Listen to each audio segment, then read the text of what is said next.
Welcome back to the Novice Latest podcast. Today I'm doing something a little bit different than what I normally do on the show. So, me and Isaac a little bit have discussed in the past releasing an episode of just one of us, discussing certain things that the other person doesn't really know about too much. And so it's hard to bring up in like a speakeasy because it's like you just want to say what you want to say. You don't necessarily want to have to, explain what it is that you're talking about in the first place. So we talked about it a little bit, but nothing ever happened. And I don't know if I'm actually going to use this here, but if I am, I was thinking I could call the show Flying Solo. And it'll be a very, very rare and occasional show. Maybe once in a blue moon, I'll release a bonus, discussing something like this. Or Isaac will release something. But again, I don't even know if I'm going to use this, but if I do, here it is. Flying Solo. So, I've been mentioning on the show recently, and I mentioned previously when I've done this in the past, that every year I pick a different director and do a complete run through of all their films. I started doing this, I don't even know how long ago I started doing this. But, last year I did George Romero and Jack Hill, the great exploitation director. This year, so far, I've done David Cronenberg. Cronenberg directed 21 films, and in the past, I've written just little notes to myself, like, oh yeah, this is what I thought going through this retrospective, but I never quite really got all my thoughts out, and I thought, why not just sit here and record a little episode talking about all the movies that I just watched. Again, I don't know if I'm really going to use this on any of the podcast feeds, or if I'm just going to keep it for my own kind of memory to go back. Oh, what did I think about it when I was done my David Cronenberg retrospective? So I'm just going to talk a little briefly about my prior history with David Cronenberg. The first film of his that I saw, I think, was The Dead Zone. But I wouldn't have known who that was. I would have just associated that with the Stephen King thing as a kid. Just on TV, I'd seen it, but I'd never seen all the way through, actually, until this retrospective. But I'd seen The Fly at some point, I don't know when, and I'm not sure if that was my second Cronenberg film or my third one, but it was definitely one that I saw very frequently growing up. But really the one that anytime I thought about David Cronenberg, the first thing that came to mind for me was Videodrome. I saw it, I don't know what age I saw that at actually, but it was quite young, way too young for it. It disturbed me quite a bit, and anytime it would come on TV, it was, that was premiere television for me that night. That's what I was going to be watching. I absolutely loved Videodrome. I think we did a podcast on it recently, and I was talking about how it created a sort of attraction repulsion with just sadomasochism in film, just overall. But something about that movie, just the element of the body horror mixed in with the very kind of grotesque kind of vibe to it, and just kind of this oppressive nature to the movie, was something that always, anytime I thought about David Cronenberg, I would feel that style in my head. And after that, I sought out some of his films when I was old enough to really understand, because I knew who David Cronenberg was because of Videodrome. The name would be burned into my head, and it'd be one of the directors that once I really started to grapple with the internet, was a director that I really started to look into and try to seek out more of his stuff. But really, that was about it prior to this retrospective. But I'm going to quickly go through the list and give kind of what my thoughts were before the retrospective, and my thoughts are now for the ones that I've seen, or just my current thoughts for the ones that I saw for the first time. So first of all, there's Stereo, just one of Carpenter's silent student projects. Super dry, super boring. Don't watch it. Absolutely do not watch it. Same with Crimes of the Future. Crimes of the Future was a little bit more interesting, and it had some actually nice visuals in it. But again, just like the first one, it was shot silent and then just dubbed over with some of the driest, most dull, very clinical, very scientific, and very, very unengaging. Just constant monologue throughout the film. So both those films I saw for the first time, and both of them I would probably never watch again. Crimes of the Future, actually, interesting enough, it was just announced maybe 2 months ago that Cronenberg is remaking that. So it was a couple months after I'd seen it, and I was like, oh hey, that's quite interesting. But after that, there's Shivers. Um, this one I didn't really care for the first time I watched it. This time I also didn't really care for it. It's just kind of a cheap exploitation horror movie set in a kind of like a high-rise tower. It's got like a touch of sexploitation in it too, and it's got these little parasitic little like wormy guys running around wreaking havoc. Really doesn't work for me. It's just kind of there's not a lot to it idea-wise, and it just feels like kind of cheap, half-hearted exploitation to me. But his next film, Rabid, is much more interesting. With it's also got Carpenter's element of obsession with kind of body horror. Because the previous one, Shivers, was just basically the little parasite would get into you and it turned you into like a sex crazed, I don't know what to call it, murder, I guess. Rabid's a little bit different. It deals with someone who gets like this sort of vampiric kind of virus to her. And I'm not going to go into the plots of all these. It would take way too long. But I just appreciate the kind of sense for pacing in this one. It's, again, a pretty light fare. It's just like a kind of cheap horror movie type of deal. Not a lot to it depth-wise, I don't think, but still a fun little piece of exploitation horror. So I can enjoy that. Fast Company was Cronenberg selling out. It's just this very maudlin, bland kind of motocross story. I thought it was going to be a car movie. I was really excited, but there's very few car sequences in it. Really, it's just backstage kind of drama. And yeah, it was just pap. I didn't care for it. But the next film, and by the way, Fast Company I'd seen for the first time this viewing. Shivers and Rabid I'd both seen prior. But The Brood I saw for the first time during this retrospective.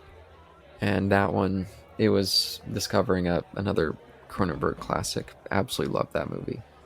Again, I'm not going to spoil too much, but it has some really great visual stuff, some really creepy moments, and it's got a great performance by my buddy from The Devils, Oliver Reed. He's great in that movie. The movie just absolutely rocks. Just check it out. It's got some cool ideas in it, some cool body horror shit. It's just a really, really cool flick. Then I revisited Scanners. I mentioned I had picked up the Criterion Blu-ray when they put it out, and I hadn't seen it since. I didn't really care for it at the time. I thought it was kind of cheap and just a little too slow. This time around, I really got into the performances in the movie. I'd started to get really familiar with Carpenter's kind of aesthetic and just his standpoint on viewpoint protagonists, where they're more like just, I don't know how to describe them, almost like empty vessels that are just kind of guiding the audience through this sterile kind of world. And Scanners is drenched in that tone.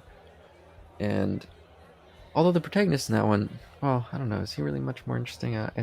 It starts to change around this point. But it's a good continuation of that tone from those early Cronenberg stuff. It's got some great practical effects, and some cool ideas. And also, my buddy, also playing another professor, is Patrick McGowan. Patrick McGowan is a lot of fun in the movie. And Michael Ironside plays a great villain. It's just all around really, really cool flick. Amazing headshot sequence that the movie's famous for. But it's an awesome movie besides that. At least on my second viewing. But then we get to Videodrome. I mean, I can't say enough good things about Videodrome, really. I always love going back to that. And I felt the same way this viewing. Then we get The Dead Zone. The Dead Zone I'd seen in pieces over the years, but never sat and watched it all the way through. And I still never read the book, but quality film, Christopher Walken. It's before he becomes, the kind of how do you call it, the kind of caricature that it becomes Christopher Walken in the late 80s into the 90s. But besides him, it's got a great story. Some of the structure is a little bit wonky in parts there. Feels a little too episodic for a feature, but I think it comes around to a great conclusion. And Martin Sheen as the villain. I mean, the guy's just he's just excellent in that film. But then we move on to The Fly. This one I've seen many times throughout my life. I watched all the time on TV growing up, and it stood up. It stood up even better than my memory. I think it's an excellent film, highly efficient in terms of storytelling. Great performances by both of our leads. Amazing practical effects work. Great cinematography. Just everything about the movie it just is firing on all cylinders. You could say it's Cronenberg at its most commercial, but it's also just incredibly sharp work. So still stands up as a towering figure in his filmography. But then we move on to Dead Ringers. Dead Ringers I'd seen previously several years ago, and I remember liking it, but this viewing around, I loved it. Cronenberg, starting with The Fly. Actually, I guess you could say starting with The Dead Zone, but I think of it more starting with The Fly. But he enters a new era where it's, the focus is still kind of on body horror, kind of aesthetics, but he begins to kind of focus a little bit more here on tragedy. And, the Fly is absolutely a tragedy. You get to the end of that movie, it's, it ends on that incredibly stark, kind of heartbreaking note. The Dead Ringers is much more of a drama than anything Cronenberg had done up to that point, but it's just incredibly bleak, and some of the best work you'll see by Jeremy Irons. Just a fantastic dual performance, but fucking the movie, you get to the end and it's just like, it just kicks your ass big time. Like definitely some tearjerker shit there, just with how much of a tragedy it is. Naked Lunch is an odd beast. I saw it for the first time this viewing, and don't know how I thought about it really. I really like the aesthetic. Peter Weller gives a pretty fun performance, and all around, I think it's a cool piece. And I really enjoyed the score by Howard Shore. Howard Shore just across the board. I mean, I think he did every Cronenberg movie. The guy, I mean, he's got some real talent. Really good composer. I mean, you gotta appreciate. And sticking with Cronenberg all that time too, especially when you get to like something like Maps to the Stars, they have a really just great kind of tempo together. It's just some really wonderful stuff. But for Naked Lunch, I liked everything but the story. The story kind of made me scratch my head, and maybe that'll change more on repeated viewings. But the first viewing, I was left a little mystified by some of what the choices were, and but I still enjoyed it, and it's still one that I'll definitely go back to. But after that, we get M. Butterfly. M. Butterfly was different than everything that Cronenberg had done up to that point, and really, I mean, he starts to experiment a lot by this point, just doing very different films. But this one was very ambitious for him. It's based on a true story. It's set over the span of 20 years. It's got a very global political element to it, and it really strays away from any sort of body horror or just horror in general, and even strays away from Cronenberg's usual laser focus on kind of biological obsession that he had in his early works. And yeah, it's a really interesting film. Another great performance by Jeremy Irons. I really appreciated their collaborations together. I wish they had done more. Maybe if Cronenberg keeps working, hopefully he can do another flick with Jeremy Irons, because they really had a hell of a connection there, I thought, with these two movies. But moving on from that, we get to Crash. This is another one that I saw for the first time. Same with M. Butterfly. But Crash, this one was another one I didn't know what to think. I mean, it in some ways gets back to Cronenberg's obsession with the biological meeting with the technological. And it's also dealing with kind of sadomasochistic elements similar to Videodrome. The two have a similar vibe. I just don't really get this movie's vibe. Like, it's off-putting in a way that I don't enjoy. Like, not in like I was highly disturbed by it or anything. It's just like I kept sitting there like, just not knowing how to feel about the whole movie. And some of its ideas just are a little too strange for me. It doesn't quite all come together in my brain. So it's another one that might grow on me on repeated viewings. But I didn't come away positive. This is one of the few. There's only two. I have this giant list of all the filmmakers that I do these retrospectives for, and I always do these little 4-tiered ratings. I'll give an ace sign or an okay sign for the ones that I love, a thumbs up for the ones that I like or really like, and then kind of just a guy shrugging, like I don't know. And Shivers got a shrug, and Crash also got a shrug. And that's basically how I just feel. I don't know what to say about that one. I didn't dislike it, but I was like, I don't know. Then we get Existenz. I'd seen this one before. I didn't really care for it that much. I thought it was okay. And this viewing, I felt the same. I mean, it's got a really cool aesthetic to it. I enjoy some of the performances. I enjoyed seeing Christopher Eccleston, the Ninth Doctor. I'm always happy to see that guy. But yeah, the plot, I don't know. It had some cool elements to it, but the movie gets a little too pretentious in some ways, and a little too callbacky to Videodrome in some ways that I find a little obnoxious. And yeah, it has a sense of like postmodernism to it, and I just don't really feel like it works all that well, as I often feel with postmodernist things. but I do like Existenz. I'm not going to say I don't. It's not a particular highlight, but it's still a quality film by Cronenberg. Then we get to Spider. This is another one with a shrug sign. Very ambitious. This is, I think, Cronenberg's first, like, just completely abstract film. Like, the structure of it's very strange. And maybe I'm even wrong, maybe. Because you could look at it as kind of I could see how people could view it as a straight plot, but to me, it's not so much about what you're seeing on screen and more about how it's supposed to make you feel and what you're supposed to take from what you're seeing, rather than just, kind of absorbing it as just a straight plot. And so for me, it feels a little bit more abstract, and it feels a little bit wonky. Like, it's one that I definitely want to revisit, but it's just very different from everything else that he's done up to this point, and I guess somewhat afterwards. But it's definitely a film that I feel like I'll maybe get more into on repeated viewings. But the first viewing, it was not at all what I was expecting, and it took me a while to kind of absorb what the movie was doing, which is something I'll get back to in a couple films.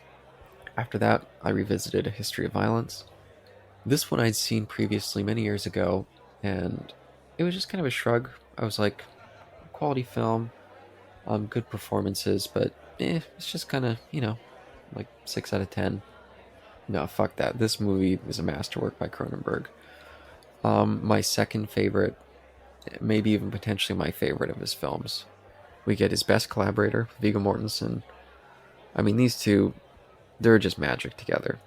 I'm not going to spoil anything about the plot for this one. Check it out. Viggo Mortensen delivers powerhouse performance, maybe the best of his career. Maria Bello, same thing, career best performance. She's great in the movie.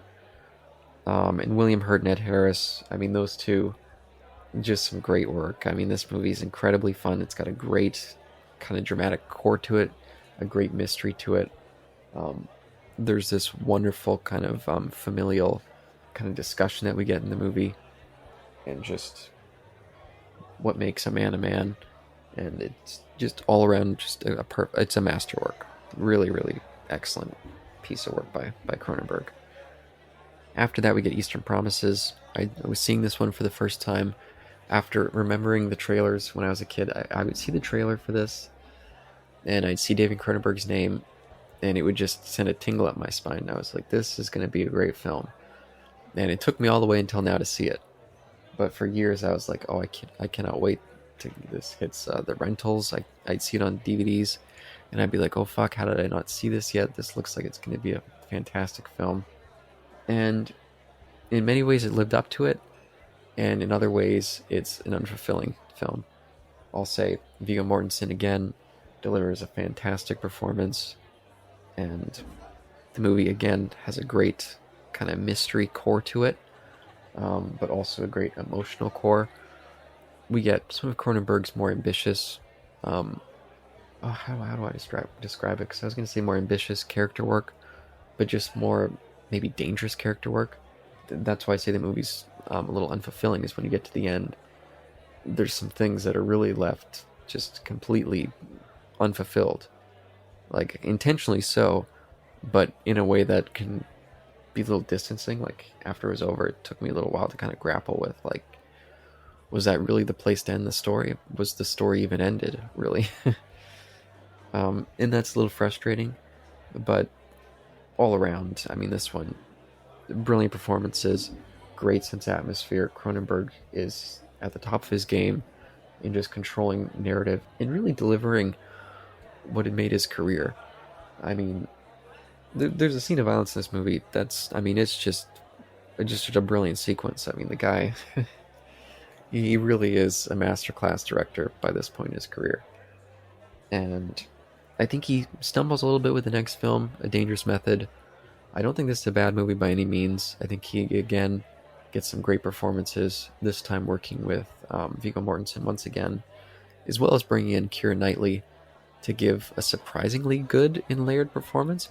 And we also get Michael Fassbender. And he's quite good here, but I wouldn't say great. And overall, this one, it's got a very elliptical pace to it with the editing, and it takes place over years. They don't make that clear. It can be a little frustrating just in terms of keeping track of where we are in the story, in terms of the timeline.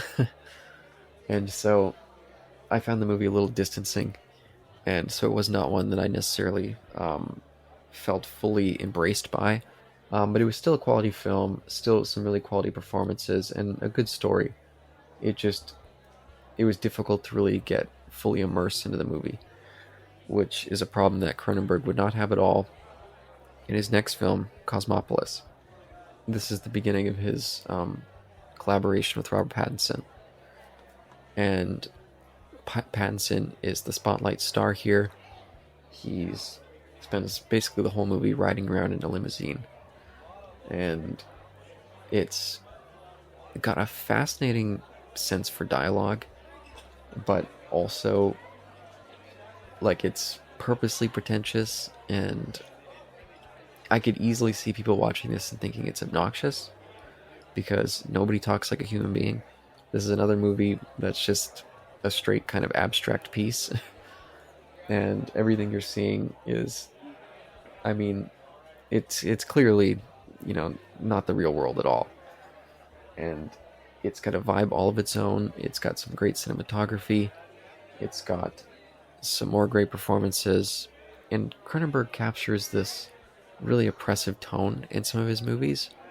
And this one absolutely has that too, but it comes in fits and bursts. Like, the movie, it's just a cool fucking movie. Definitely recommend Cosmopolis. And then we get to the last of his movies, Map to the Stars. And this one, he hasn't made a movie since. It would have been easy to think this was going to be his last film before he announced this remake of his.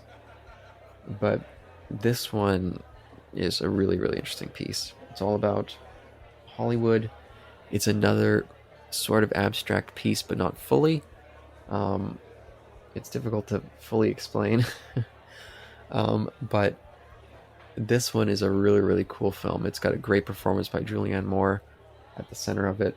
She's a great actress just overall, but really, really, in glamorous performance. She's playing a washed-up Hollywood actress, and she takes it down deep and dirty. Like, it's definitely a performance with no vanity, and it's great.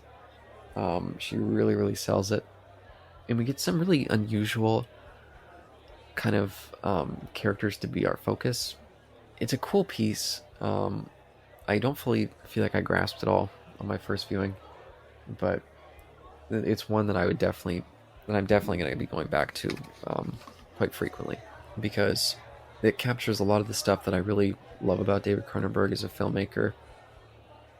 He's got that incredibly abrasive just oppressive tone running through the whole movie. Howard Shore's score really, really accentuates that. And again, Cronenberg, he gets such great performances out of his actors. I mean, just I don't think people give him credit enough for just how consistent he is with getting his actors to deliver just fantastic performances. And in this one, I mean, Julianne Moore, for one, is great. Robert Pattinson turns in a good role, just as a bit character. But Mia, I don't know how to say this name actually. Mia, I don't know how to say it, but the girl from Crimson Peak and various other films, I mean, she just has a really particular vibe in this movie. And she's got a great kind of, I don't know how to describe her energy in it, but she's just really good. Definitely a spotlight appearance for her as an actress. And Evan Bird, who plays kind of a very troubled child actor, I think he gives a really good kind of layered performance as well. And oh yeah, this is also his second time working with Sarah Gadon, who also appeared in Cosmopolis. She's quite good in this movie too. I mean, just all around great performances. The filmmaking side of things, it's got a great sense for cinematography. Pacing is great, and just it's got a incredibly precise tone, and it just keeps pressing on you and pressing on you, but not too much that you get, turned off by the movie. Like I feel like Crash, in some ways, has a bit of that, and it helps that the performances are so good, because you get very invested in the different characters and what the movie's trying to say. And Map to the Stars, it's a movie that came out with very little fanfare. I didn't even realize that it was a Cronenberg movie when I first kind of heard of it. I was just like, oh, another Robert Pattinson movie, okay. But yeah, definitely this isn't one that people should sleep on, especially if you're into movies, say, written or directed by Charlie Kaufman. I feel like at this point in Cronenberg's career, he's working in a similar mode that Kaufman can often dwell in. A little less abstract, but still abstract in its way. I guess I shouldn't say a little, because Charlie Kaufman can get very fucking abstract. But definitely, it's in that vein. And, I mean, that's a big fucking career. The guy made 21 movies, and he just kept getting better and better. There's no fall off. He's been working in the business since 1975, and all the way up until 2014, he was still delivering quality work. Basically every film. I mean, there was no duds since Shivers. There's a couple films where I wasn't sure how I felt about them, but they certainly weren't duds. They certainly weren't bad films. The guy is incredibly consistent. He's got a distinct and always present tone in his different phases in his career. Early on, it was that very Cronenbergian sense for body horror, sense for kind of discussing kind of the psychological expressed through the biological. Then you got to a certain point when it became much more about, less about the body horror element and more about the psychological element. But always that sense of very much focused on kind of the rawness of humanity. There's always a huge sexual element to Cronenberg's films, and there's always a huge element of violence to his films. The levels of how much one side is more overemphasized than the other, varies across his career. And getting into things like addiction, something that he starts to focus on quite often in a number of pieces, more explicitly in something like Dead Ringers, but also used metaphorically in films like Crash or Videodrome. I mean, again, it helps that he's always working with Howard Shore with the music to really add in that kind of bass note form. But they always have a very consistent sense of tone, and they all look fantastic up to a certain point in his career after he's done working in the super low budget department. And his films, up after a certain point, he gets powerhouse, should be Oscar-worthy performances out of his actors. I mean, I think really starting with Walken in The Dead Zone and up all the way through. I mean, I didn't talk about Ralph Fiennes in Spider. Ralph Fiennes has always been an actor that I thought was okay. I think he delivers a noticeable performance in that, like something that's worth talking about when mentioning Ralph Fiennes as an actor. Jude Law in Existenz, I mean, that movie's more about being slick and cool than it is getting a good performance. But like I said, Jeremy Irons, like I said, Viggo Mortensen, just career best work when paired with Cronenberg. And Viggo Mortensen's actually coming back. He's going to be in the remake of Crimes of the Future. So I'm very, very excited about that. And yeah, absolutely. Cronenberg, he's quite old now. He probably doesn't have many more films left in him, but he's been really consistent up to this point, and I'm really hopeful and expecting that he's going to keep that consistency up. Oh, and I'll just say, just because I mentioned Sarah Gadon in Cosmopolis and Map to the Stars, she starred in this series called Alias Grace a few years ago, and David Cronenberg actually plays not exactly a pivotal, but a recurring role in that series. And so it was fun seeing him. It was a complete surprise for me. It was fun seeing him working as an actor again. Just something that he'd done very rarely throughout his career, at least in terms of actually, giving a performance, not just a cameo. So it was really cool seeing that, and really caught me off guard. And all around, just this guy's one of my favorite filmmakers. He's just fantastic, and absolutely, if you have not seen much of his work, you're sleeping on some great films here, because this guy, incredibly consistent, and you can't go wrong with almost any of them. So highly recommend his career